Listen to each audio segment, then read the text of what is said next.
দর্শক, আপনাদেরকে স্বাগত জানাচ্ছি এডুকেশন চাইন্সের ফেসবুক পেজ থেকে। আমি আছি মোহাম্মদ আজিজুর রহমান।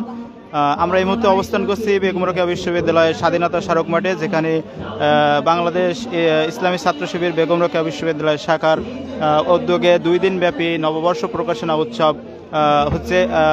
উৎসবের আজকে দ্বিতীয় এবং সমাপনী দিনে আপনারা দেখতে পাচ্ছেন যে সাধারণ মানুষ এবং বেগম রোকেয়া বিশ্ববিদ্যালয়ের শিক্ষার্থী যারা আছে তাদের উৎসব মুখর অংশগ্রহণ। এখানে তারা মূলত এসে দেখছে যে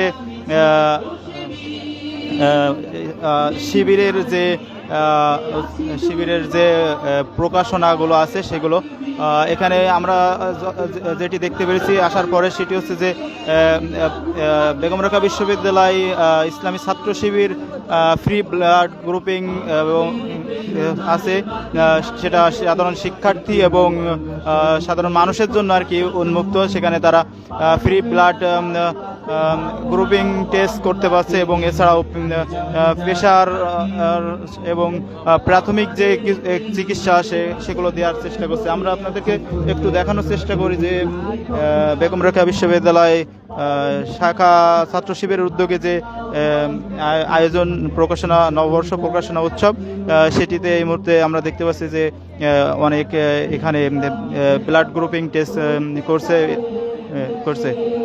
এছাড়া আমরা তার পরবর্তী যে বুথটা আছে সেখানে দেখতে পাচ্ছি যে ছাত্র শিবির এখানে একটি কফি কর্নারের ব্যবস্থা করছে, যেখানে সাধারণ শিক্ষার্থী এবং মানুষ এসে ফ্রিতে কফি তাদেরকে দেয়া হচ্ছে।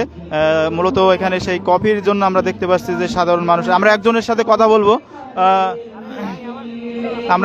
আমরা একটু একজনের সাথে কথা বলার চেষ্টা করব। এখানে আমরা দেখতে পাচ্ছি যে সমর্থক বুথ নামে একটি বুথ করেছে বাংলাদেশ ইসলামী ছাত্র শিবির বেগম রোকেয়া বিশ্ববিদ্যালয়ের শাখা।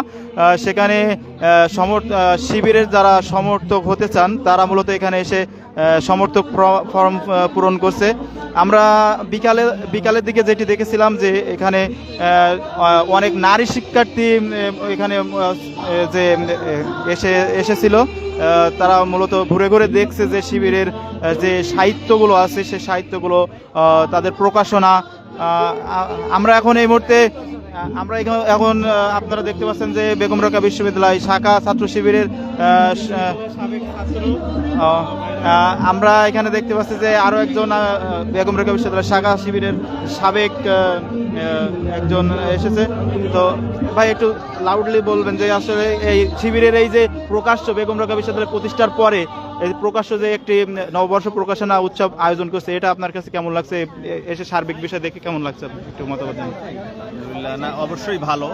সকল সংগঠনগুলো যদি প্রকাশ্য তাদের কাজ সুষ্ঠুভাবে করে তাহলে তো সেটা সুন্দর হয় এবং সুষ্ঠু প্রতিযোগিতা থাকে এবং সৃজনশীল প্রতিযোগিতা থাকে, তাহলে সব সংগঠনগুলোই ক্যাম্পাসে কাজ করবে, তাহলে রাজনৈতিক নেতৃত্ব এবং দেশের নেতৃত্ব বিকশিত সেই জন্য যে শিবিরকে তো অভিনন্দন। আমি আশা করব অন্য সবাই প্রকাশ্য সৃজনশীল কার্যক্রম নিয়ে আসবে, অস্ত্রবাদ দিয়ে জ্ঞানের চর্চায় নিয়োজিত হবে সবাই এবং সুন্দর একটা প্রতিযোগিতা হবে। জি, ধন্যবাদ। আপনারা উনি যেমনটি বলছিলেন যে সকল ধরনের যে ছাত্র সংগঠন আছে তাদের সুষ্ঠু ধারার রাজনীতি করার যে আহ্বান তিনি সেটি জানিয়েছেন। আমরা এখন আপনাদেরকে জানানোর চেষ্টা করব যে ভাই ওটা 5 মিনিট বন্ধ করতে বলেন তো। আমরা শিবিরের এই আয়োজক কমিটির একজনের সাথে কথা বলার চেষ্টা করব। আপনাদের এই আয়োজনে মানুষের কেমন সাড়া পাচ্ছেন, আর এই আয়োজনটা করার মূল উদ্দেশ্যটা কি সেটা একটু বলবেন একটু জোরে। আসসালামু আলাইকুম রহমতুল্লাহ। সবাইকে বাংলাদেশ ইসলামী ছাত্র শিবির বেগম রোকেয়া বিশ্ববিদ্যালয় শাখার পক্ষ থেকে অনেক অনেক শুভেচ্ছা আমাদেরকে যারা দেখতেছেন। তো আজকে আমার কেন যেন মনে হয় যে ঈদের উৎসবের মতো লাগতেছে, যে এতটা আমেজ উৎসবের সাথে তারা শিক্ষার্থীরা আসতেছে আমাদের আজকে নববর্ষ প্রকাশনা উৎসবে। তো এইখানে এসে অনেকে দেখা যায় আমাদের প্রকাশনা কর্নার আছে, এখান থেকে তারা প্রকাশনা আমাদের নববর্ষ ডায়েরি, ক্যালেন্ডার, ডেস্ক ক্যালেন্ডার, তারপরে বিভিন্ন ধরনের প্রকাশনী আমাদের আছে, এগুলো তারা কিনতেছে।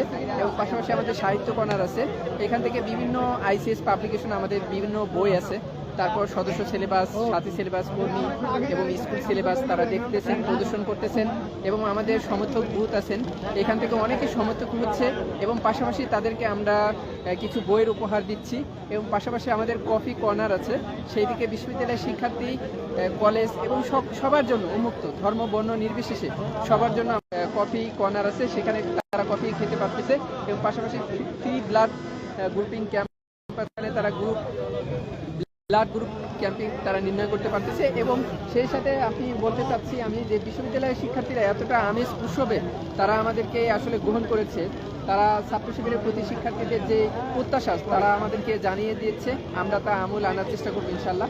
এবং পাশাপাশি আজকের যে আমাদের উৎসব আমেজ এবং বিশ্ববিদ্যালয়ের শিক্ষার্থীরা আজকে অংশগ্রহণ করার মাধ্যমে আমাদের আজকে উৎসব অংশগ্রহণমূলক হয়েছে এবং তাদেরকে আন্তরিকভাবে ধন্যবাদ এবং মোবারকবাদ জানাচ্ছি বেগম রোকেয়া বিশ্ববিদ্যালয় শাখার পক্ষ থেকে।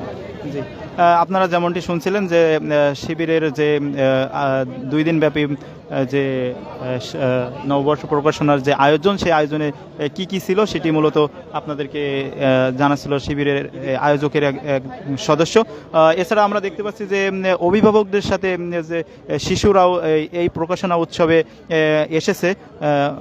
আমরা এছাড়াও আরও দেখতে পাচ্ছি যে এখন সন্ধ্যার পরে এখনও নারীরাও এখানে এসেছে দেখতে যে শিবিরের প্রকাশনা।